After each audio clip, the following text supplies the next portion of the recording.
Liver டிரான்ஸ்பிளான்ட்னா liver எடுத்துருவாங்க, வேற liver வைப்பாங்க, அதுல சக்சஸ் வராது, இறக்குறதுக்கு வாய்ப்பு அதிகம், நிறைய காம்ப்ளிகேஷன் இருக்கு அப்படின்னு. இப்பெல்லாம் டிரான்ஸ்பிளான்ட் சக்சஸ் வந்து 95%. லிவர் டிரான்ஸ்பிளான்ட்னு ஒரு டிசைட் பண்ணுறோம்னாலே இந்த பேஷண்ட்டுக்கு சர்ஜரி பண்ணால் தான் அவருக்கு லைஃப் வரும், இல்லைன்னா இந்த பேஷண்ட்டு இறக்குறதுக்கு வாய்ப்பு அதிகம் இருக்குது. வியாதி என்னன்னு கண்டுபிடிப்போம், ஏன் அவங்களுக்கு அந்த லிவர் ப்ராப்ளம் வந்திருக்குன்னு பார்ப்போம், அந்த லிவர் ப்ராப்ளத்துக்கு மெடிக்கலில் சொல்யூஷன் கொடுக்க முடியுமான்னு பார்ப்போம். அது கொடுக்க முடியாது, சர்ஜரி தான் ட்ரீட்மெண்ட்டாக, அதுக்கு இந்த க்ரைட்டீரியா. ஓகே, இப்போ டிரான்ஸ்பிளான்ட் பண்ணிட்ட அப்புறம் ரெக்கரன்ஸ் வர வாய்ப்பு இருக்கா?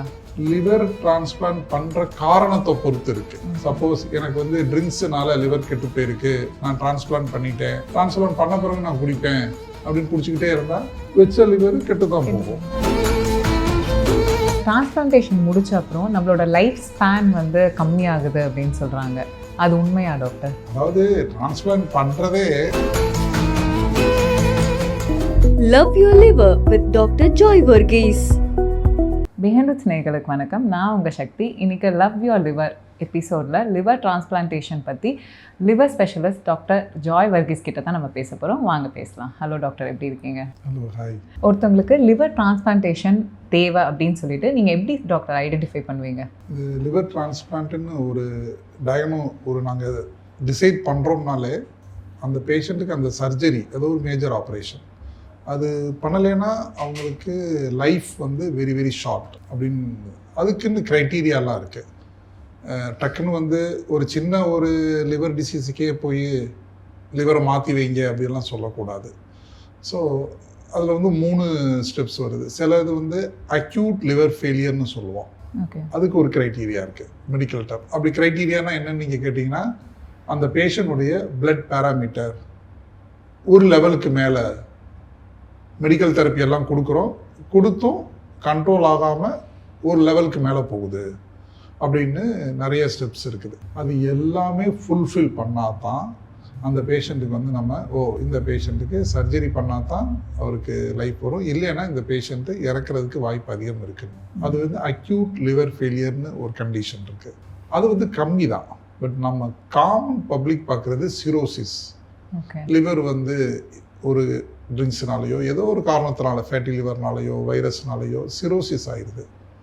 அவங்கெல்லாம் ரெகுலராக மெடிக்கல் ட்ரீட்மெண்ட் எடுத்துக்கிட்டே தான் இருப்பாங்க. டாக்டரை போய் பார்ப்பாங்க, அவங்க மெடிசன் எழுதி தருவாங்க, எண்டோஸ்கோபி பண்ணுவாங்க, பிளட் டெஸ்ட்டு, ஸ்கேனு எல்லாம். ஆனாலும் ஒரு டயத்தில் அவங்க எத்தனை மாதமோ வருஷமோ டேப்லெட் எடுத்துக்கிட்டு இருந்தாலும் அவங்களுடைய லைஃப் வந்து நல்லா இருக்காது. அப்படின்னா காலையில் எழுந்திரிச்சோம், வேலைக்கு போனோம், வந்தோம்லாம் இருக்காது. ஏதோ ஒரு டல்னஸ், வீக்காகவே இருப்பாங்க. திருப்பி ஹாஸ்பிட்டலில் போய் அட்மிட் ஆகிட்டு வந்துட்டு இருப்பாங்க. ஸோ இந்த ஒரு ஸ்டேஜுக்கு அவங்களுக்கு ஒரு க்ரைட்டீரியா வச்சுருக்காங்க, மெல்டு ஸ்கோர்னு அது பேர். முதல்ல நான் சொன்னது வந்து கிங்ஸ் காலேஜ் க்ரைட்டீரியான்னு சொல்லுவோம் அக்யூட் லிவர். பட் இந்த சிரோசிஸுக்கு அந்த க்ரைட்டீரியா பேர் மெல்டு ஸ்கோர்னு. பேஷண்ட்டுடைய பிளட் பேராமீட்டரில் சில பேராமீட்டரை சூஸ் பண்ணி இதுக்கு மேலே இருந்ததுன்னா இவங்களுக்கு ஆப்ரேஷன் பண்ணால் தான் அவங்க நார்மல் லைஃப்பை லீட் பண்ண முடியும். ஸோ ஒரு நோயாளி வந்த உடனேயே, லிவர் வியாதி வந்த உடனே இந்த மாதிரி இதெல்லாம் அவங்கள்ட்ட ஹிஸ்ட்ரி கேட்டுட்டு அவங்க லேப் ரிப்போர்ட்டை பார்த்துட்டு இது வைக்கிறப்ப இதை நம்ம அசஸ் பண்ணுவோம். அசஸ் பண்ணுறப்ப இந்த இதுக்கு வந்துருச்சு அப்படின்னாலே நம்ம சர்ஜரியை பற்றி சொல்லி ஆகணும். அந்த சமயத்தில் நம்ம சர்ஜரியை பற்றி சொல்லாமல் இல்லை நீங்கள் இந்த மாத்திரை மருந்தே சாப்பிட்டுக்கோங்க அப்படின்னு சொன்னோம்னா அதில் அப்படியே அவங்க போயிட்டு வந்துட்டும் தான் இருப்பாங்களே ஒழிய க்யூர் ஆகாது. ஸோ இதுதான் அது. குழந்தைகளுக்கும் இதே மாதிரி தான் இருக்குது. சில குழந்தைகளுக்கு சர்ஜரி பண்ணி ஆகணும், அது சின்ன குழந்தை. ஆனால் அந்த குழந்தை பிறக்கிறப்பயே லிவருடைய ப்ராப்ளம் வந்ததுனால அதால் சர்வைவ் ஆக முடியாது. அதுக்குன்னு குழந்தைகளுக்குன்னு ஒரு க்ரைட்டீரியா இருக்குது. ஸோ அந்த வியாதி என்னன்னு கண்டுபிடிப்போம், ஏன் அவங்களுக்கு அந்த லிவர் ப்ராப்ளம் வந்திருக்குன்னு பார்ப்போம், அந்த லிவர் ப்ராப்ளத்துக்கு மெடிக்கலில் சொல்யூஷன் கொடுக்க முடியுமான்னு பார்ப்போம். அது கொடுக்க முடியாது, சர்ஜரி தான் ட்ரீட்மெண்ட்டாக, அதுக்கு இந்த க்ரைட்டீரியா ஆல்ரெடி வேர்ல்டு லெவலில் ஃபிக்ஸ் பண்ண அந்த க்ரைட்டீரியாவை ஃபுல்ஃபில் பண்ணுறாங்களான்னு பார்ப்போம். அதுக்கப்புறம் வந்து ஃபிட்டு, அவங்க வந்து அதுக்கு ஆப்ரேஷனுக்கு ஃபிட்டாக இருக்காங்களா அப்படின்னு பார்ப்போம். இந்த மாதிரி ஸ்டெப்ஸ் வச்சு தான் நம்ம இந்த டிரான்ஸ்பிளான்ட்ன்றது போகும். இப்போது நான் வந்து லிவர் டிரான்ஸ்பிளான்டேஷனுக்கு வெயிட் பண்ணிட்டு இருக்க ஒரு பேஷண்ட், எந்த மாதிரி ஒரு ஃபியர் வந்து அவங்கக்கிட்ட இருக்கும் டாக்டர்? இது ஒரு மேஜர் ஆப்ரேஷன்னால பொதுவாக வந்து ஏர்லியர் டேஸில் வந்து இதை பற்றி நாலேஜ் அந்தளவு இல்லாமல் இருந்தது. அதாவது லிவர் டிரான்ஸ்பிளான்ட்னா லிவர் எடுத்துருவாங்க, வேறு லிவர் வைப்பாங்க, அதில் சக்ஸஸ் தராது, இறக்கிறதுக்கு வாய்ப்பு அதிகம், அது நிறைய காம்ப்ளிகேஷன் இருக்குது அப்படின்னு. இப்போல்லாம் டிரான்ஸ்பிளானுடைய சக்ஸஸ் வந்து 95%. அப்படின்னா சர்ஜரி பண்ணுறது மூலமாக 95% ரிஸ்க்குன்னு எடுத்துக்கலாம். அந்த 95% சக்ஸஸ்ன்றதை இன்னொன்று ஒரு வகையில் எடுத்துக்கணும்னா, ரிஸ்க்கு இந்த சர்ஜரினால எனக்கு ரிஸ்க் என்னென்னா 1%, 2%, அதிகபட்சம் 5%. ஓகே. ஸோ 5% ரிஸ்க்குன்றது இது ஒரு பெரிய நம்பரே கிடையாது. ஏன்னா லைஃபே நார்மல் லைஃப் ஆகுது. அது நம்ம பண்ண போகிறது அந்த யாரால் அந்த லிவரால் வாழ முடியாதோ அவங்களுக்கு தான் பண்ண போகிறது. இல்லைன்னா இப்போ 100 பேர் இருக்காங்க லிவர் பேஷண்ட்டு, 100 பேருக்கு இல்லை சர்ஜரி ஃபுல்ஃபில் பண்ணாலும் நான் மெடிசின் தான் கொடுத்துட்டே இருப்பேன்னா அந்த 100 பேர் இறந்துருவாங்க. டிரான்ஸ்பிளான்ட் பண்ணுறது மூலமாக 95% சக்ஸஸ்னால் 95 பேர் நல்லா இருப்பாங்க.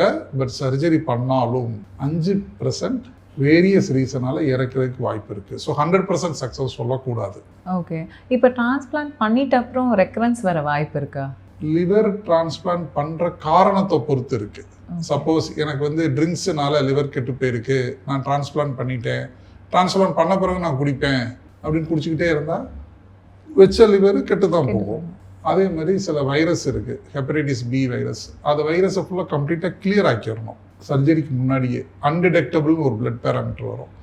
அது இல்லாமல் வைரஸ் லோடு அதிகமாக இருக்கிறப்பயே நம்ம சர்ஜரி பண்ணோம்னா திருப்பி அந்த புதுசாக வச்ச லிவர்லையும் போய் அந்த வைரஸு ஹெப்படைட்டிஸ் பின்ற அந்த ரத்தத்தில் உள்ள அந்த கிருமியை போய் திருப்பி அட்டாக் பண்ணும். ஸோ திருப்பி இந்த டிரான்ஸ்பிளான்ட் பண்ண பிறகும் அந்த வியாதி வருமானது எந்த காரணத்தினால அவங்களுக்கு லிவர் ப்ராப்ளம் வந்ததோ அந்த காரணம் திருப்பி அவங்களுக்கு இருக்கக்கூடாது. சிலவங்களுக்கு என்னன்னா இந்த ஃபேட்டி லிவர்னால டிரான்ஸ்பிளான்ட் இப்போ நிறைய பண்ணுறோம், லிவர் சிரோசிஸ்னாங்க. அவங்களுக்கு வந்து ஸ்ட்ரிக்டாக அவங்க வந்து திருப்பி அந்த புதுசாக வச்ச லிவர் ஃபேட்டி லிவர் ஆகக்கூடாது. அது இல்லாமல் சர்ஜரி முடித்து 1 மாதத்துலேயே 6 மாதத்துலேயே நிறையா சாப்பிட்டு ஒரு 2-3 இயர்ஸில் பார்க்குறப்ப அவங்க வெயிட்டு ரொம்ப ஏறி வர்றப்ப திருப்பி புதுசாக வைக்கிறப்ப அந்த லிவர் நார்மல் லிவர் ஒரு 3 இயர்ஸ் 5 இயர்ஸ்க்குள்ளே பார்த்தா ஃபேட்டி லிவர் ஆயிரும். ஸோ அது மாத்திரம் பண்ணக்கூடாது. இப்போ டிரான்ஸ்பிளான்டேஷனுக்கு அப்புறம் போஸ்ட் த சர்ஜரி என்னெல்லாம் வந்து நம்ம டேக் கேர் பண்ணிக்கணும்? பொதுவாக வந்து டிரான்ஸ்பிளான்ட் முடித்த பிறகு எல்லா பேஷண்ட்ஸும் இம்யூனோசப்ரசிவ் ட்ரக்ஸ், அதாவது அவங்க பாடி இம்யூன் சிஸ்டத்தை கொஞ்சம் ஆர்டிஃபிஷியலாக டாக்டர்ஸ் நாங்கள் குறைச்சி வச்சுருப்போம். அப்படி குறைச்சி வைக்கலைன்னா என்ன ஆகும்னா அந்த பாடி இம்யூன் சிஸ்டம் புதுசாக வச்ச லிவரோட ஃபைட் பண்ணும். அதுக்கு பேர் தான் ரிஜெக்ஷன்னு நாங்கள் சொல்லுவோம். ஸோ நம்ம பாடி இம்யூன் சிஸ்டம் வந்து எந்த ஒரு ஃபாரின் பாடி உள்ளே வந்தாலும் அதுக்கு அகெயின்ஸ்டாக வேலை பார்க்கும்.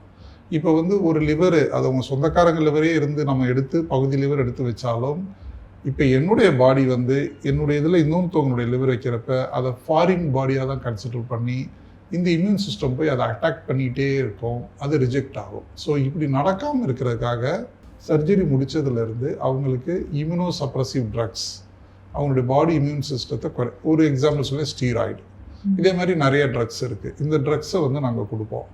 அது சாப்பிட்றதுனால என்னுடைய பாடி இம்யூன் சிஸ்டத்தை ஆர்டிஃபிஷியலாக நான் குறைச்சி வச்சுருக்கிறதுனால எனக்கு என்னுடைய உள்ள புதுசாக வச்ச லிவர் ரிஜெக்ட் ஆகாமல் நல்லா ஓடும். ஆனால் பாடி இம்யூன் சிஸ்டம் கம்மியாயிடுச்சுன்னா நம்மளோட லைஃப் ஸ்பேனும் கம்மியாயிடும்ல டாக்டர்? மற்ற டிசீஸ் எல்லாம் நம்மளே வந்து வர வைக்கிற மாதிரி தானே அது அர்த்தம்? இது காமனாக கேட்குறதா, பட் ஆனால் இது குறைக்கிறேன்னு சொல்கிறது 0 ஆக்க போகிறது கிடையாது. ஓகே. பாடி இம்யூன் சிஸ்டம் நம்மளுக்கு அது 0 ஆக்க முடியாது. ஓகே, நம்ம இது குறைக்கிறது ஓரளவுக்கு குறைச்சி வைப்போம். அதனால சப்போஸ் அவங்க வந்து இன்ஃபெக்ஷன் ப்ரோனாக இருப்பாங்க, ஏதாவது ஒரு இன்ஃபெக்ஷன் வந்தால் மற்றவங்களுக்கு வர்றதை காட்டும் இவங்களுக்கு கொஞ்சம் கூட வந்துடும். அதனால தான் வந்து இந்த மாஸ்க் போட்டுக்கோங்க, சாப்பிட்ற சாப்பாடு கொஞ்சம் பார்த்துக்கோங்க, எல்லாமே அட்வைஸ் பண்ணிக்கிட்டே இருப்போம். அது கிட்னி டிரான்ஸ்பிளான்ட்னாலும் சரி, லிவர் டிரான்ஸ்பிளான்ட்னாலும் சரி, ஹார்ட்னாலும் சரி, லங்குனாலும் சரி, எந்த ஒரு ஆர்கன் டிரான்ஸ்பிளான்ட்னாலும் இந்த பாடி இம்யூன் சிஸ்டத்தை குறைக்கக்கூடிய டேப்லெட்டு நம்ம கண்டினியூ பண்ணணும். அதனால இன்ஃபெக்ஷன் வராமல் இருக்கணும்னா நம்ம வந்து ப்ரிகாஷனாக இருந்துக்கணுமோ, குடிக்கிற தண்ணியிலேருந்து சாப்பிட்ற ஃபுட்டு, என்வைரன்மெண்ட்டு இதெல்லாம் நம்ம பார்த்துக்கணும். அதனால தான் ஓவர் க்ரௌடு ஏரியாவில் இம்மிடியேட்டாக பார்த்தி. ஆனால் அதுக்குன்னு இது லைஃப் லாங் கிடையாது. எப்பயுமே இது வந்து ஒரு ஃபஸ்ட்டு 3 மந்த்ஸ்க்குள்ளே தான் இந்த ரிஜெக்ஷன் இதெல்லாம் எப்போ நடக்கும், இல்லை இன்ஃபெக்ஷன் எப்போ போனால் 3 மாதம் தான். அதனால் அந்த ஒரு 3 மாதத்துக்கு மாத்திரம் கேர் எடுத்தால் நல்லது. டிரான்ஸ்பிளான்டேஷன் முடிச்ச அப்புறம் நம்மளோட லைஃப் ஸ்பேன் வந்து கம்மியாகுது அப்படின்னு சொல்கிறாங்க. அது உண்மையா டாக்டர்? அதாவது டிரான்ஸ்பிளான்ட் பண்ணுறதே அவங்க உயிரை காப்பாற்றுறதுக்கு லைஃப் ஸ்பேனை கூட்டுறதுக்கு தான். ஆனால் என்ன கான்செப்ட் என்னன்னா, சில பேர் நினைப்பாங்க, இந்த சில புக்ஸ் எல்லாம் ரீட் பண்ணிட்டு 5 years சர்வைவல் ரேட் அப்படின்னு ஒரு வார்த்தையை யூஸ் பண்ணியிருப்பாங்க. அப்போ அவங்களுடைய கேள்வி என்னாங்கன்னா, சார் அப்போ சர்ஜரி பண்ணால் 5 வருஷம் தான் நான் உயிரோட வாழ்வேனா, 6வது வருஷம் நான் இறந்துருவேனா, இப்படி எல்லாம் கேட்பாங்க. அதே மாதிரி பொதுவாக இப்போ வந்து குழந்தைகளுக்கெல்லாம் சர்ஜரி பண்ணுறோம். அப்போ வந்து அவங்க பேரண்ட்ஸுக்கெல்லாம் ஒரு பயம் வந்துடுது. இது சார் இப்போ குழந்தை அது 1 வயசு குழந்தையா இருக்கும், 6 மாதம் குழந்தையா இருக்கும், இவங்களுக்கு வந்து லைஃப் எவ்வளோ நாள் இருக்கும், அது இல்லாமல் வாழ்நாள் ஃபுல்லாக நான் முதல் சொன்ன மாதிரி அந்த இம்யூனோ சப்ரசிவ் ட்ரக்ஸை கொடுத்தா குழந்தைக்கு சைடு எஃபெக்ட் வராதா, இதெல்லாம் ஒரு காமனான ஒரு ஃபியர். அது வந்து அக்செப்ட். நார்மல் லைஃப் ஸ்பேனுக்கு ஆன்சர் என்னென்னா, ஒரு லிவர் டிரான்ஸ்பிளான்ட் பண்ணியாச்சுன்னா அவங்களுக்கு நார்மல் ஹெல்த்தி லைஃப் ஸ்டைலை அவங்க லீட் பண்ணி அந்த இம்யூனோ சப்ரசிவ் ட்ரக்ஸை டாக்டர்ஸு என்ன ப்ரிஸ்கிரைப் பண்ணுறாங்களோ அதை கரெக்டாக அது பார்த்து செக்கப் பண்ணாங்கன்னா அந்த லிவர் பல ஆண்டு காலம், அதாவது 50-60 இயர்ஸ் கூட ஓடும். இப்போ குழந்தைக்கு டிரான்ஸ்பிளான்ட் பண்ணுறப்ப அவங்க அம்மாட்டிருந்தையோ அப்பாட்டிருந்தையோ ஒரு சின்ன லிவர் தான் எடுத்து வைப்போம். அது வந்து குழந்தை வயசாகிற வரைக்கும் அது ஓடும்.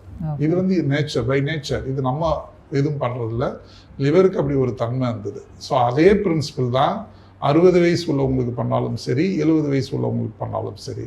பட் அவங்களுடைய நேச்சுரல் லைஃப் ஸ்பேன் எவ்வளோ டிசைட் ஆகிருக்கோ அது ஓடும். அதை நம்மளாவே கெடுத்துக்க கூடாது. ஒன்று ரெகுலர் செக்கப் வராமல் இருக்கிறது, மெடிசின் வாங்காமல் இருக்கிறது, இம்யூனோசப்ரசிவ் ட்ரக்ஸை எடுக்காமல் இருக்கிறது, நான் மறந்துட்டேன் டாக்டர் ஒரு நாள், இந்த மாதிரி எல்லாம் பண்ணாமல், அதே மாதிரி இன்ஃபெக்ஷன் அவங்களாவே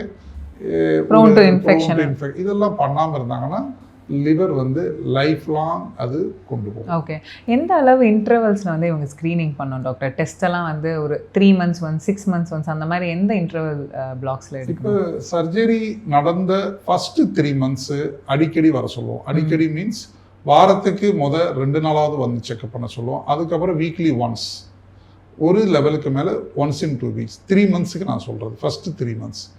எப்போ 3 months முடிஞ்சிருச்சோ மந்த்லி ஒன்ஸ் போதும், அப் டு 1 year.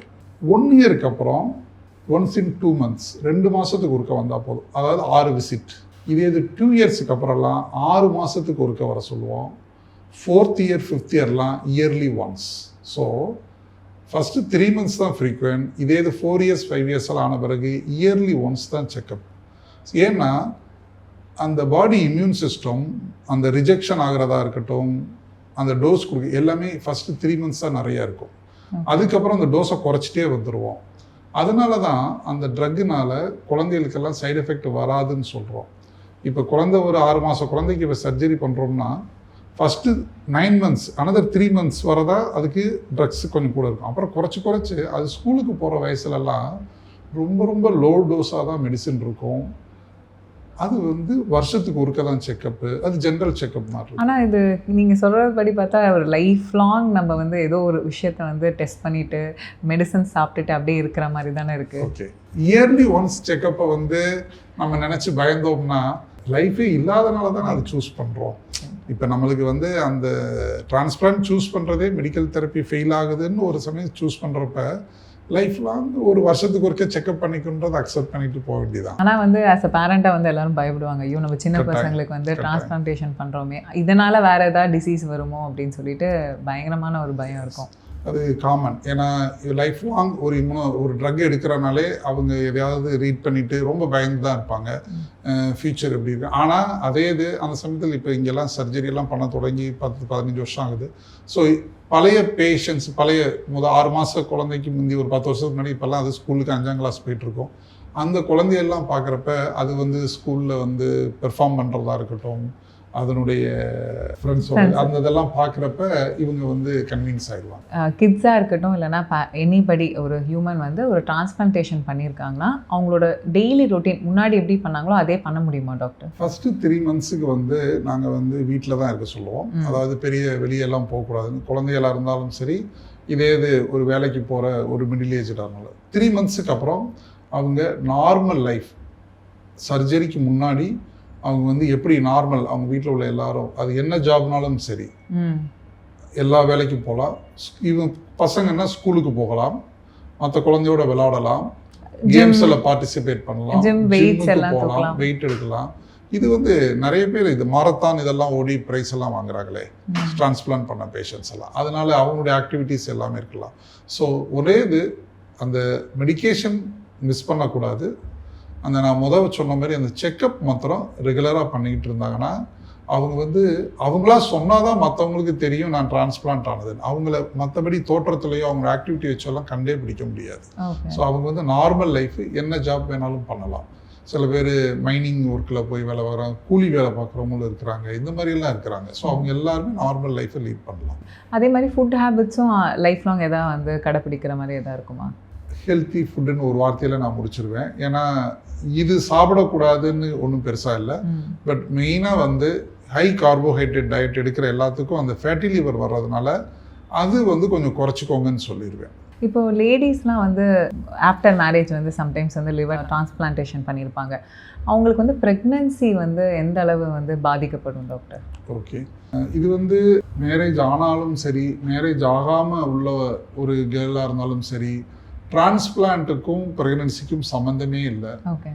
பட் என்ன பண்ணுவோம்னா இந்த ப்ரெக்னென்ட் ஆகிறதுக்கு அந்த சில ட்ரக்ஸு லைஃப் லாங் எடுக்கிறாங்களே, சில ட்ரக்ஸு வந்து ப்ரெக்னென்சி சமயத்தில் சாப்பிடக்கூடாது. ஸோ அதனால் ஒருத்தவங்க இப்போ மேரேஜ் இப்போ அன்மேரிடாக இருக்கிறாங்க, டிரான்ஸ்பிளான்ட் நடந்துருச்சு, இப்போ அவங்க வந்து ஒரு 1 year ஆயிடுச்சு, மேரேஜ் பண்ண போகிறாங்கன்னா அப்போ வந்து அந்த ட்ரக்கில் வந்து சில ட்ரக்ஸை நாங்கள் மாற்றிடுவோம்.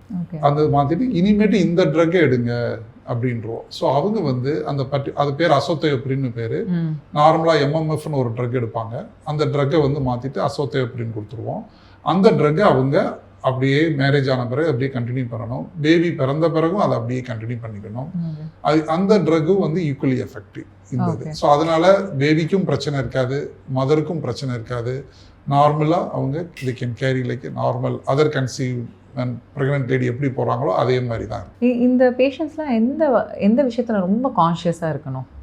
மெயினாக நான் சொல்கிறது மெடிக்கேஷன் எடுக்கிறதுல கான்சியஸாக இருக்கணும். ஏன்னா நான் வந்து என்ன பார்க்குறேன்னா ஒரு சர்ஜரி முடிஞ்சு ஒரு 5 வருஷம் 6 வருஷம் அல்ல ஈவன் சில பேர் 2-3 வருஷத்துலேயே அவங்க நல்லா இருக்கிறேன்னு அவங்க ஓவர் கான்ஃபிடென்ட் ஆயிடுது.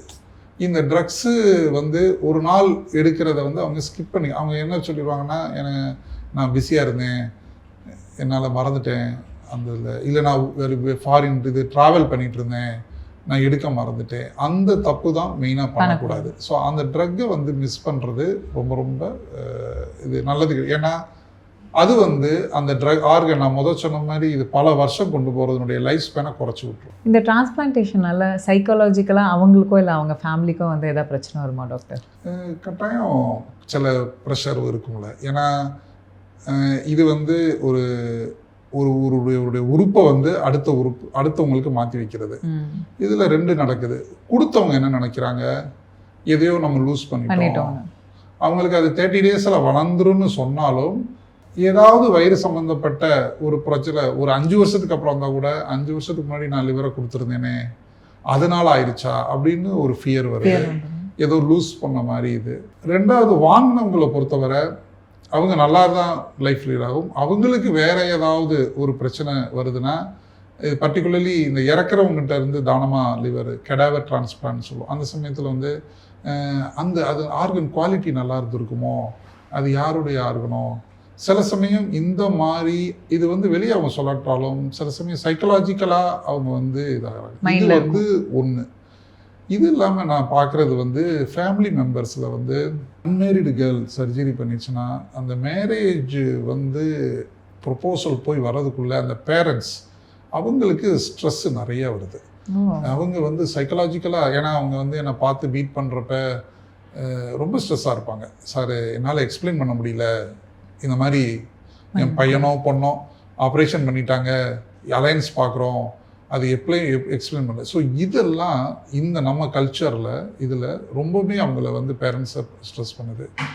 பட் அந்த மேரேஜ் ஆகிறப்ப அவங்களுக்குள்ள சந்தோஷம் பயங்கரமாக நல்லா இருக்கும். அப்புறம் இன்வைட் பண்ணுவாங்க, போவாங்க, அப்புறம் பேபி பிறக்கிறப்ப அந்த சந்தோஷமெல்லாம் இருக்கும். பட் அந்த மேரேஜ் ஆகிற வரைக்கும் ஃபேமிலி அந்த மதராக இருக்கட்டும் ஃபாதராக இருக்கட்டும் ஒரு ஸ்ட்ரெஸ் வந்து பார்க்குறேன். சிலவங்களுக்கு இந்த பசங்க கன்வின்ஸ் பண்ணுவாங்க, இது நீங்கள் ஒன்றும் காரணம் நான் நல்லா தான் இருக்கேன், பட்டு பேரண்ட்ஸ் வந்து சேர்க்கல. ஸோ இதெல்லாம் தான் கொஞ்சம் வந்து சார்ட் அவுட் பண்ண வேண்டியது. ஓகே, இப்போ டோனர் வந்து நீங்கள் என்ன அட்வைஸ் பண்ணுவீங்க? போஸ்ட்டுக்கும் ப்ரீக்கும் அவங்க என்னெல்லாம் பண்ணணும்? அவங்களுக்கு என்ன ஒரு ஃபியர் இருக்கும்? இப்போ நான் இதெல்லாம் வந்து கொடுக்குறேன், எனக்கு எதாவது ஆகிடுமோ டாக்டர் அப்படின்னு சொல்லி ஒரு நிறைய கேட்பாங்கல்ல உங்களை, அதை பற்றி சொல்லுங்கள். யூஸ்வலி இப்போ லா பிரகாரம் ரிலேட்டிவ்ஸ் தான் கொடுக்கணும். கவர்மெண்ட் ஆஃப் இந்தியா லா பிரகாரம் அன்ரிலேட்டட் கொடுக்கக்கூடாது. Okay, relatives. ஸோ ரிலேட்டிவ்ஸ் சொல்கிறப்ப அது க்ளோஸ் ரிலேட்டிவாக இருக்கும். இல்லைன்னா இது வந்து பேரண்ட்ஸ் வந்து பசங்களுக்கோ இந்த குழந்தைகளுக்கு பொண்ணுங்களுக்கோ அது கொடுக்குறதுல வந்து பெரிய இஷ்யூ வர்றதில்ல. அவங்க ஒரே கேள்வி தான் கேட்பாங்க, இப்போ என் லிவரை பொருந்துமா டாக்டர், பொருந்துச்சுன்னா என் குழந்தை நல்லா இருக்குமா, லைஃப் லாங் நல்லா இருக்குமா, அதோட அவங்க ஃபர்தர் இதே வராது.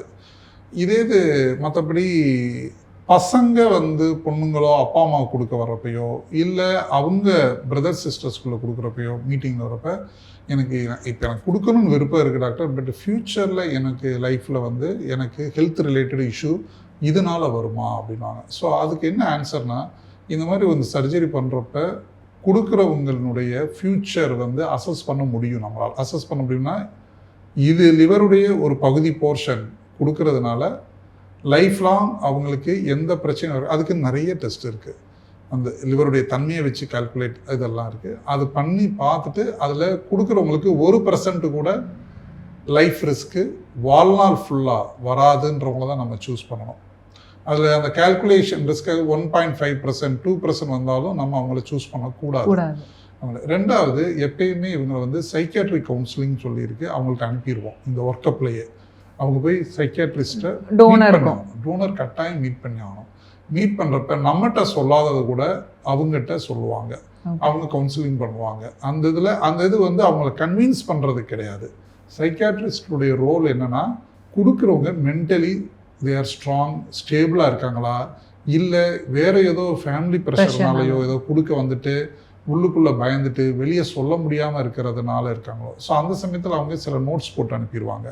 இந்த இவர் வில்லிங்னாலும் இவர் கொடுக்கறதுக்கு மற்ற ரீசன் இதெல்லாம் இருக்குது, தயவுசெய்து இவர் டோனராக இருக்க வேணாம். அப்படி இருக்கிறப்ப நாங்கள் வந்து அவங்ககிட்ட ஓகே நீங்கள் கொடுக்க வந்ததுக்கு ரொம்ப சந்தோஷம், பட்டு மெடிக்கலாக யூ ஆர் அன்ஃபிட் அப்படின்னு சொல்லி. ஆனால் உங்களுக்கு ஒரு செக்லிஸ்ட் இருக்கும்ல, இதெல்லாம் இருந்தால் தான் இவங்களால கொடுக்க முடியும்னு டெஸ்ட்டு இருக்கும். டெஸ்ட்டில் ஃபிட்டாக இருப்பாங்க. ஆனால் சைக்காலஜிக்கல் கவுன்சிலிங்லையோ சைக்கியாட்ரிஸ்ட் அனலைசிஸில் அவங்க சிலது டெஸ்ட்டு, சிலது வந்து மென்டலி ஹவ் வி ஆர் ஸ்ட்ராங்ன்றது தெரியாது. ஸோ ஆஃப்டர் டிரான்ஸ்பிளான்டேஷன் ஒரு 5-6 இயர்ஸ் நல்லா இருக்காங்க, ஆனால் லாங் டேர்மில் வந்து அவங்க இதே மாதிரி இருப்பாங்க அப்படி நம்மளுக்கு வந்து ஒரு டவுட் இருக்கும். அது என்ன டாக்டர்? இது வந்து என்ன ஆயிடுதுன்னா, இப்போ வந்து அது குழந்தையாக இருக்கட்டும் பெரியவங்களாக இருக்கட்டும், ஒரு டிரான்ஸ்பிளான்ட் பண்ணிவிட்டு ரெகுலராக டேப்லெட் எடுக்கிறாங்க, செக்கப் பண்ணுறாங்க, எல்லாம் நார்மலாக போயிட்டே இருக்கும். ஒரு டயத்தில் என்ன ஆயிடுதுன்னா, அந்த பேஷண்ட்ஸுக்கு டயபெட்டிஸ் வந்துடுது, இல்லை ஆல்ரெடி டயபெட்டிஸ் இருக்கிறவங்கன்னா சுகர் கண்ட்ரோல் இல்லாமல் போகுது, பிபி வருது, கொலஸ்ட்ரால் வருது, ஓவர் வெயிட் இன்க்ரீஸ் ஆகுது. ஸோ கடைசி பார்க்குறப்ப அவங்களுக்கு ஏதாவது ஒரு அது வந்து இதனாலேன்னு சொல்ல முடிய மாட்டேங்குது. அதுக்கு பல ஃபேக்டர் இருக்குது. அவங்க அப்பா அம்மாவுக்கு இந்த மாதிரி சுகர் இருந்திருக்கலாம், பிபி இருந்திருக்கலாம், தைராய்டு, அதனுடைய கான்ட்ரிபியூஷனும் இருக்கும். இந்த இம்யூனோசப்ரசிவ் ட்ரக்ஸை என்னதான் நம்ம லோ டோஸாக வச்சாலும் அது வந்து ஒரு குறிப்பிட்ட வருஷம் அப்படியே எடுத்துக்கிட்டே தான் இருக்கிறாங்க, அதை லைஃப் லாங். அப்படி எடுக்கிறப்ப இதனுடைய கான்ட்ரிபியூஷனும் வந்துடும். ஸோ லாங் டேர்ம் என்னுடைய அட்வைஸ் வந்து எல்லா டிரான்ஸ்பிளான்ட் பேஷண்ட் ஒரு 5 வருஷம் ஆகுதா 6 வருஷம் ஆகுதா பிபி செக் பண்ணுங்கள், ஹைப்பர் டென்ஷன் வந்துருச்சுன்னா அதுக்குரிய டேப்லெட்டை போடுங்க, கொலஸ்ட்ரால் செக் பண்ணுங்கள், அது கூட இருந்தால் அதை கரெக்ட் பண்ணுங்கள். கிட்னி ஃபங்க்ஷன் சிலவங்களுக்கு வந்து கிரியாட்டினின் கிட்னி ஃபங்க்ஷன் நம்பர் மாறும், கிட்னி கொஞ்சம் ப்ராப்ளம் வருதா அதுக்கு கிட்னி டாக்டரை பாருங்கள். ஸோ இந்த மாதிரி இது ஓவராலாக சொல்லப்போனால் ஒரு மாஸ்டல் செக்கப் பண்ணிவிட்டு அப்போ வந்து என்ன நம்ம டயக்னோஸ் பண்ணுறோமோ அதுக்குரிய ட்ரீட்மெண்ட்டும் இந்த ட்ரீட்மெண்ட்டும் கண்டினியூ பண்ணணும். இது இல்லாமல் சில பேர் செக்கப்பே பண்ண மாட்டாங்க.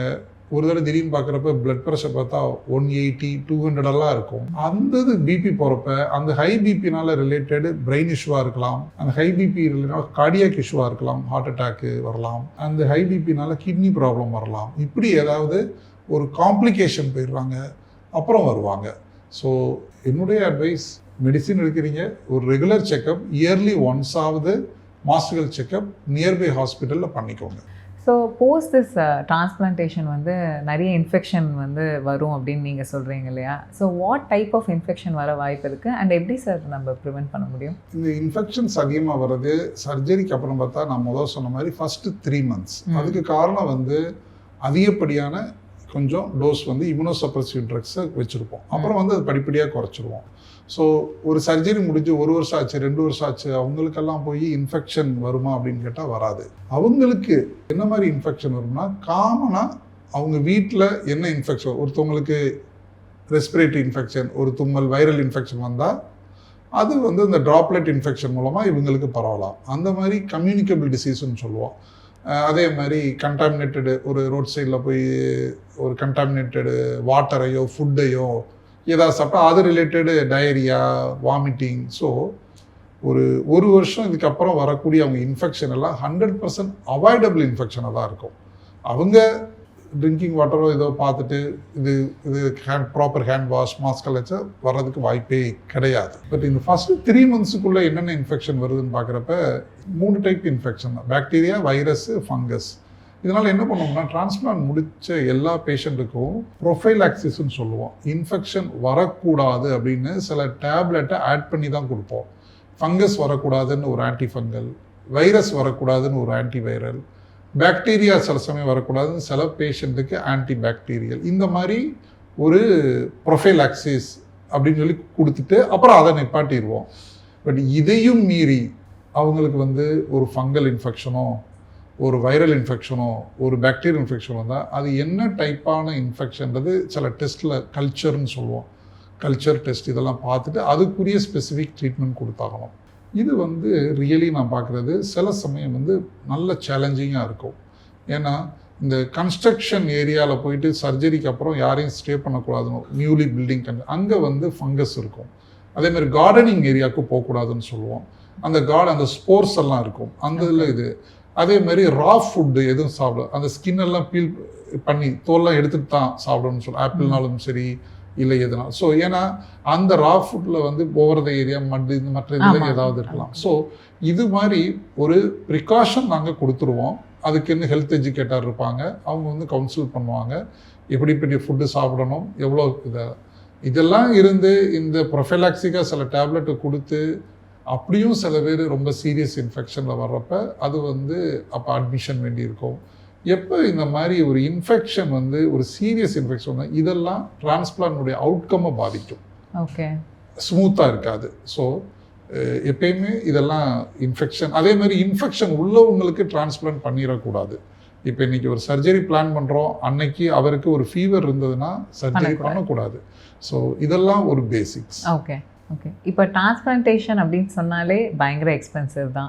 அதுலேயும் இந்த லிவர் டிரான்ஸ்பிளான்டேஷன்லாம் சொல்லவே வேண்டாம், பயங்கர எக்ஸ்பென்சிவாக தான் இருக்கும்னு நான் நினைக்கிறேன். ஸோ எல்லாராலையும் அஃபோர்ட் பண்ண முடியுமா டாக்டர்? தமிழ்நாட்டை பொறுத்தவரை நான் சொல்லிடுறேன். தமிழ்நாட்டை பொறுத்தவரை அஃபோர்டபுள் குரூப்ஸு ஓகே, செல்ஃப் பே பண்ணுறாங்க, இன்சூரன்ஸ் இருக்குது, அதில் கார்பரேட் இன்சூரன்ஸ் இண்டிவிஜுவல் அதெல்லாம் ஒரு குரூப்பில் பண்ணுறாங்க செல்ஃப் மணியை. நாட் அஃபோர்டபுளுக்கும் நாங்கள் நிறைய பண்ணுறோம், நிறைய பேர் சென்டர் பண்ணுறாங்க. அதுக்கு காரணம் வந்து தமிழ்நாடு கவர்மெண்ட்னுடைய அந்த சிஎம் ஹெல்த் இன்சூரன்ஸ் ஸ்கீம்னு ஒன்று இருக்குது. அந்த இதை எலிஜிபிலிட்டி உள்ளவங்க, அந்த கார்டு வச்சுருக்கிறவங்க அதை யூஸ் பண்ணலாம். அப்படி யூஸ் பண்ணுறப்ப டிரான்ஸ்பிளான்னுடைய காஸ்ட் பார்க்குறப்ப 2 lakhs 3 lakhs தான் வரும். ஸோ 2 lakhs 3 lakhsன்றது இந்த காலகட்டத்தில் நிறைய பேர் ஈஸியாக மேனேஜ் பண்ணிடுறாங்க. ஸோ அந்த card health insurance Tamil Nadu government அந்த ஸ்கீம் வச்சுருக்கவங்க அந்த 2 to 3 lakhs கூட எதுக்கு சொல்வேன்னா சர்ஜரிக்கு கிடையாது. ஏன்னா சர்ஜரியிலெல்லாம் அது கவர் ஆகுது. சர்ஜரிக்கு அப்புறம் 2 வருஷம் மெடிசின்ஸும் அதில் கவர் ஆகுது. இந்த அமௌண்ட்டு செக்கப், சர்ஜரிக்கு முன்னாடி பேஷண்ட்டு டோனரு ஃபிட்டா இல்லையா அதுக்குரிய எக்ஸ்பென்ஸுக்கு தான் இதாகுது. ஸோ 2 to 3 lakhsன்றது மேனேஜபிள் தான் நான் நினைப்பேன். ரொம்ப தேங்க்யூ டாக்டர். இன்னைக்கு லிவர் டிரான்ஸ்பிளான்டேஷன் பற்றி இவ்வளோ டீட்டெயில்ஸ் எங்களுக்கு சொன்னதுக்கு thank you doctor. Thank you so much.